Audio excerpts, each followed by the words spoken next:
What's up, everyone? I'm the Nature Hacker, and this is your world. So I'm tired right now, but I just wanted to let you know that I believe I figured out how the human body works. I've unraveled the riddle that no one else has seemed to figure out, and there's a lot of disinformation out there trying to keep you away from the truth, but I'm here to reveal the truth.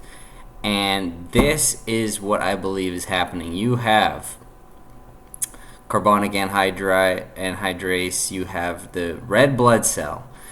In ancient times, they said the life was in the blood, okay? The life was in the blood. You weren't allowed to drink animal blood or things like that. Now, the life really is in the blood in the form of half of all of the energy production in the body is all energy production in the body is carried out in the blood plasma, okay? The red blood cells is half of the reaction. The actual cells in the body are the other half of the reaction.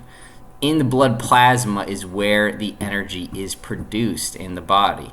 The blood really is where the life resides in the body. Now, the way that this happens is you have reducing agents in the cells, you have oxidizing agents in the red blood cell.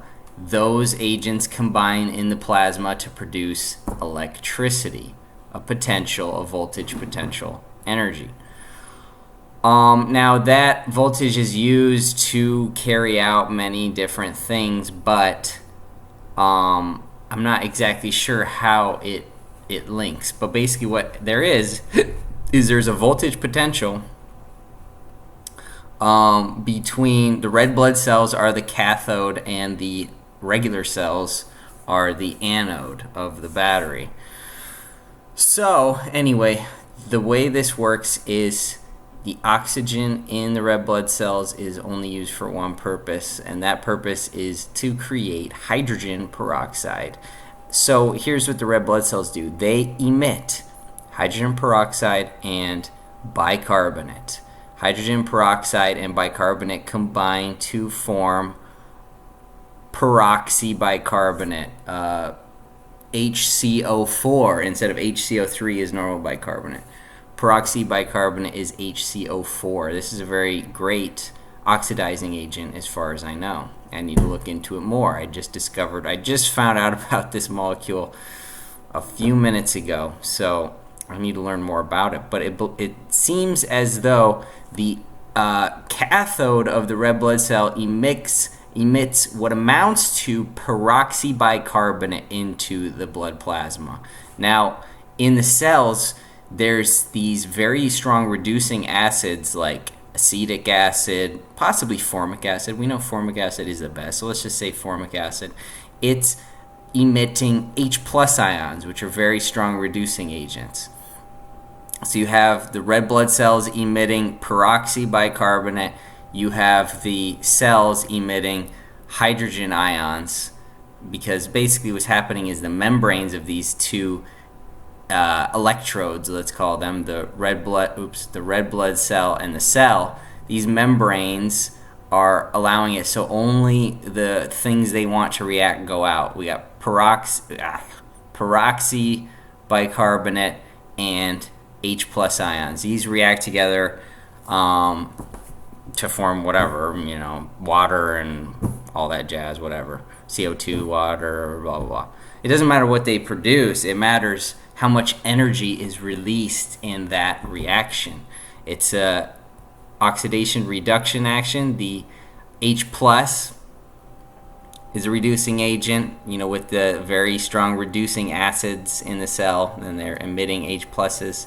And over here we have strong oxidizing agents. Basically what your heme in your blood does is it takes oxygen and allows the red blood cell to produce hydrogen peroxide, which is great for us because really, if we're trying to mimic the body in making a battery, we don't want to have a heme molecule. That's just very difficult to create. And the question is, what is the purpose of that heme molecule? What is the purpose of it? And if all it is to produce hydrogen peroxide, we can just use hydrogen peroxide we make ourselves.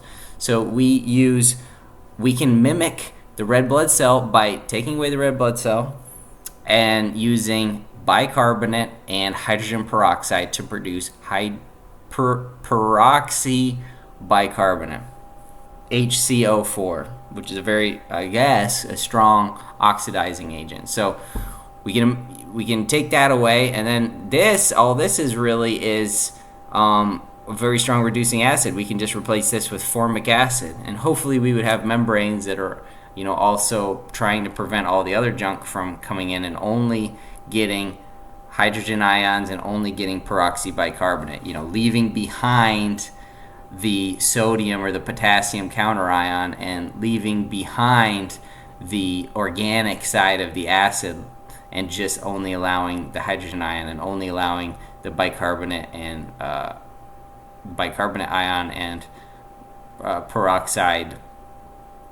hydrogen peroxide to come through. But I mean, that's pretty ideal, and we're probably not going to get that. We're probably going to have some mixing of potassium or sodium if we're using potassium or sodium bicarbonate, and we're probably going to get some mixing of the organic acid like formic acid in there as well. But what the cool thing about formic acid is it is easily convertible to CO2.